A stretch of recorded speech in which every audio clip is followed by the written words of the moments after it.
Hey guys, Newsman Harding here, and today I just wanted to talk a little bit about the Nintendo 3DS family of systems. Some of you may know that I'm a really huge fan of the 3DS. As you can see, I own one of every model of the 3DS, and while my library is not the largest, but regardless of how big it is, it's got a phenomenal library of games to choose from, and who can believe that 5 years had already gone by. So with that, lots and lots of fantastic games have came out during that time, to the point where it could be hard to put it down. And the same story goes for the DS and its library. Now, the first model of the 3DS was announced in mid 2010, but did not make its initial debut until early 2011. And at the time, it was the newest next generation of Nintendo handhelds. It wasn't another variant of the DS like the DSi was. It was a brand new system. And the big headlining feature of the system was obviously, what was in the title. It's got 3D effect, which is glasses free 3D, which is known as stereoscopic 3D. The concept sounded cool, however, on the viewing angle hurt it the most, because it lacks some face tracking, which is something we'll see later. In terms of processing power, the 3DS had a more powerful dual-core CPU and much more memory, plus additional onboard storage, which is used mainly for storing DSi titles, thanks to the fact that the 3DS is backwards compatible with the DS. However, because the onboard storage was so low, the 3DS's main way of handling storage was through SD cards. And a 2GB card came with the original 3DS. There were some other features included, such as analog control, thanks to the circle pad that we're all familiar with. The ability to take 3D pictures using the two cameras on the front, but you could also take 3D video at 480p. And there were other things too. And the result? A powerful for the time handheld with a high price tag, going for $250 at launch for the first few months. But that price got drastically cut down within months, somewhere like late spring or early summer, and Nintendo introduced a new color to go along with the price cut, being this flame red that you see right here. There were some, but with all the new tech inside, the system itself is actually very compact. It's about the same size as a Nintendo DS Lite, which I don't have for comparison's sake. There unfortunately there are some other faults that hurt the 3DS. And if we take a look on the back of the box here, the internet browser was not ready for launch. The eShop was not ready for launch, which was a huge problem. And the system transfer was not ready for launch. They were added in a future system update.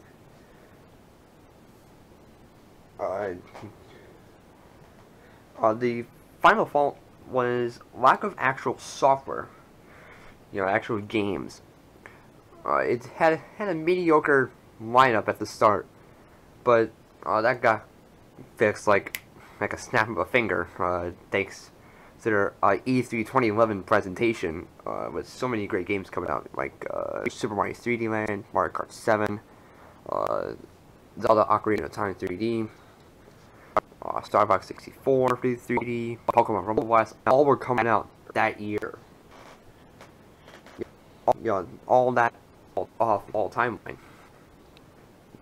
Now, I did not get my Nintendo 3DS at the time when the price cut happened. I got mine that very Christmas Day, and personally, I was very good about it. And these good reasons too. This has had a very interesting design to it. Multi-layer design, which is better for accessing things around the system. Even though it's very compact. And people said it was like boxy and I agree. And it also made it pure. This isn't pure, thick, more thick. Not more thick, much thicker than it really is. And it's all gotten the all quality finish, which it's got fingerprinting very easily. Even on the screen too. But you can see it's even up near the top here. It looks like out the box, but overall, 21 was slow to start, but got better after E3.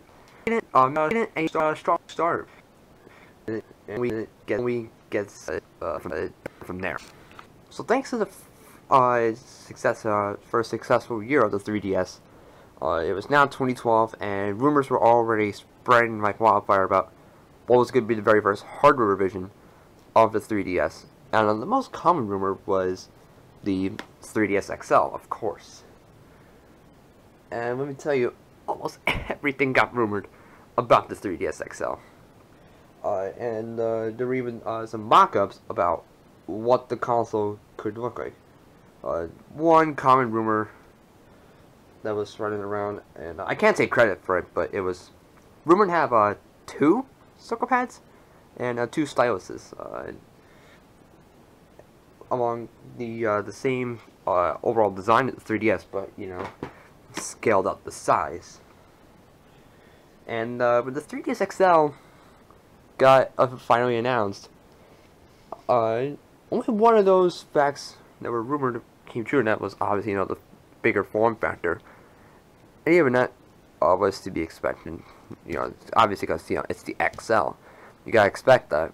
So pretty much the entire thing was false, except the obvious difference. And it was actually it's almost got a much better design than the 3DS, because it ditched the multi-layer design for this sleek tapered design, which makes it feel a lot nicer in the hands. Even with these huge screens, it just feels very comfortable to hold. And it also ditched the glossy finish in favor for a matte finish, which makes it feel more solid in terms of build quality. Not saying that the original 3DS felt cheap. This was very solid, but I think I just prefer the matte finish, so as you can hide those fingerprints. And pretty much everything was upgraded. The stylus got moved to the right-hand side as opposed to being on the top left here, which I don't really understand. But it telescoped, which was first and only so far, which I really like. They went to an all-plastic design, and this is not the original stylus. The original stylus was black. And they also upgraded the size of the SD card from 2 gigs to 4 gigs, which is actually the standard for future 3DS models. And trust me when I said that the 3DS XL sold very well. And it's just, not hard to see why. I mean, it was selling so well to the point where it pretty much outsold the original 3DS by like a hair or even a long shot. I don't even know. And it's not hard to see why. I mean, this is it's a great system. So the 3DS XL, now a part of the 3DS family, it's selling like crazy. There was one problem with the entire family, that it wasn't the cheapest thing in the world.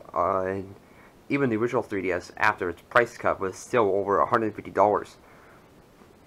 So it could break the bank for some parents, especially if they want to get their child a 3DS.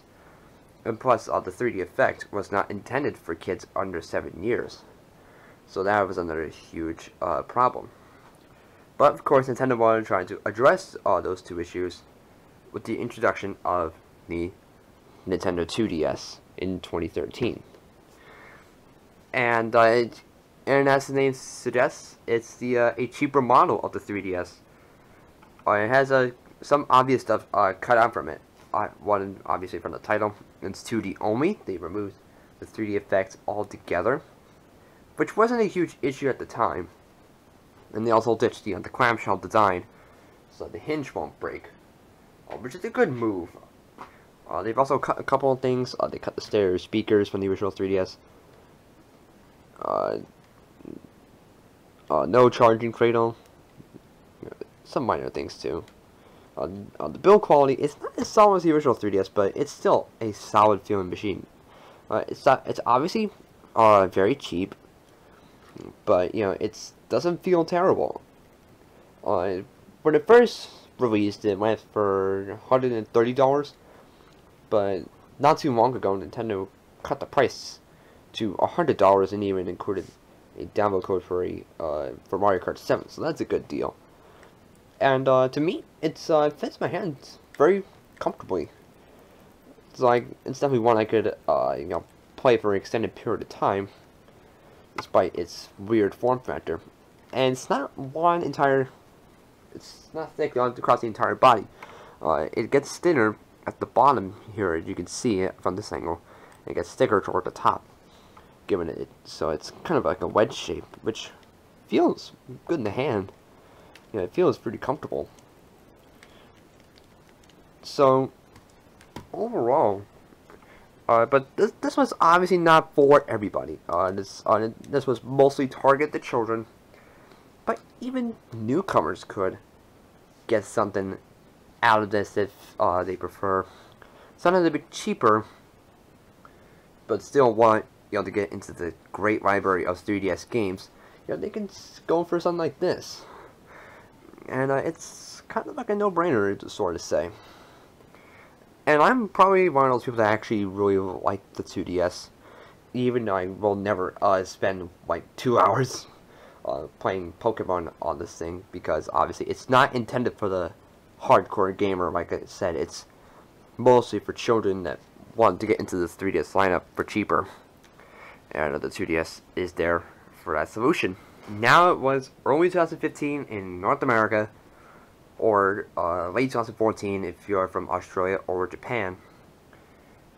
And the 3DS got a major upgrade during that time period in the form of the new Nintendo 3DS. But here in North America, we were only intended to get the XL only, because I don't know the exact reason, but I heard that, and I can't take credit for this too, but I heard that the XL was the most appropriate size to be released here in North America. You can argue about that, but I'm not gonna share my opinion on that for various reasons. But I would always say, be glad we got the new Nintendo 3DS. And you can see my camera there. Now this thing is actually pretty glossy too. It's only on the exterior. The top and bottom shells are the only ones that are glossy. The rest of the system is a matte finish. Now the screens on here are the exact same size as the 3DS XL, but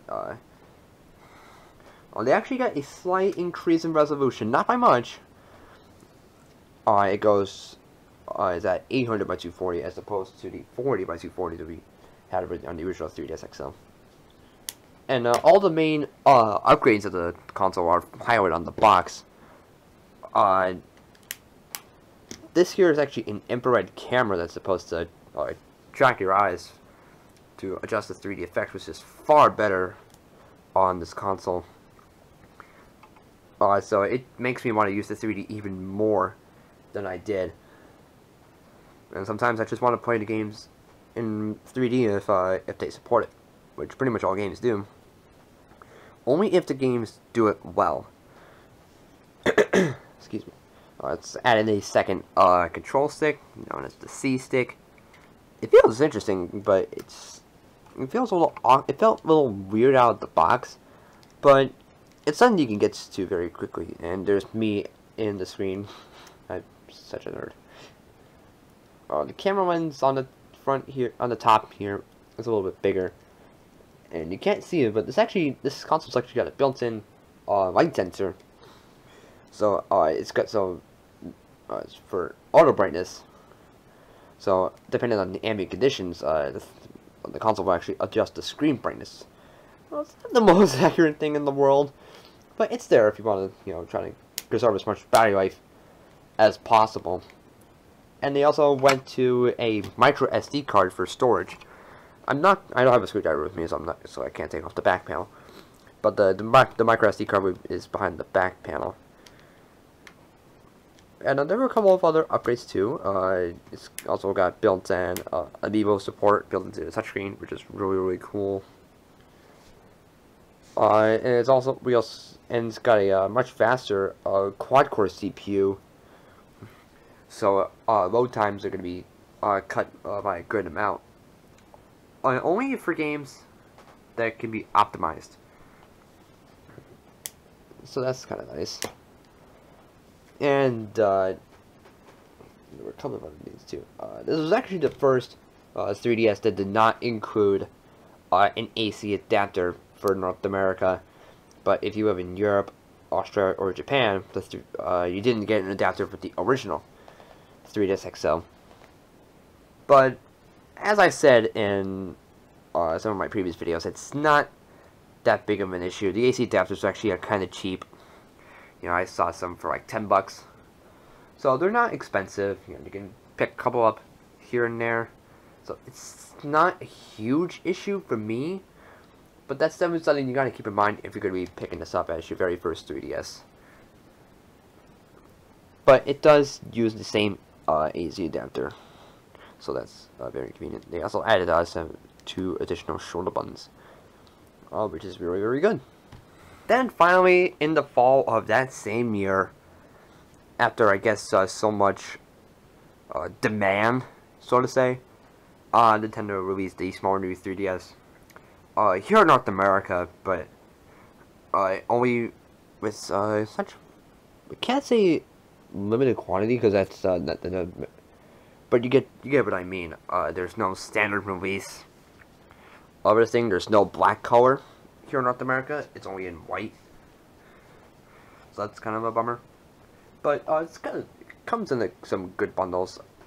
This Pokemon edition actually just got discontinued not too long ago. Sorry about the rough edit right there. My phone actually started ringing as I was recording, so let's hope I don't get another phone call because I want to continue with the video. But the bundles I was talking about, yeah. But the first bundle that got released here in North America was bundled with Animal Crossing Happy Home Designer, with came in a free full download code for the full game. Full download code for the full game. That came out wrong, but you get what I mean. 2 cover plates, 1 amiibo card, I believe with a theme as well. On this Pokemon edition here it's very similar, but you get 2 virtual console games, 2 cover plates, and a theme. But it's also at a cheaper price point when this was available, and I would definitely prefer this one. And in fact, let me go ahead. I have my other set of cover plates with me, so you can see. I'm gonna bring them out so you can see them. Here's the other set that came with it. I demonstrated it when I unboxed this thing, but if you missed it, let me go ahead and show you. And now this was the one that came attached out of the box.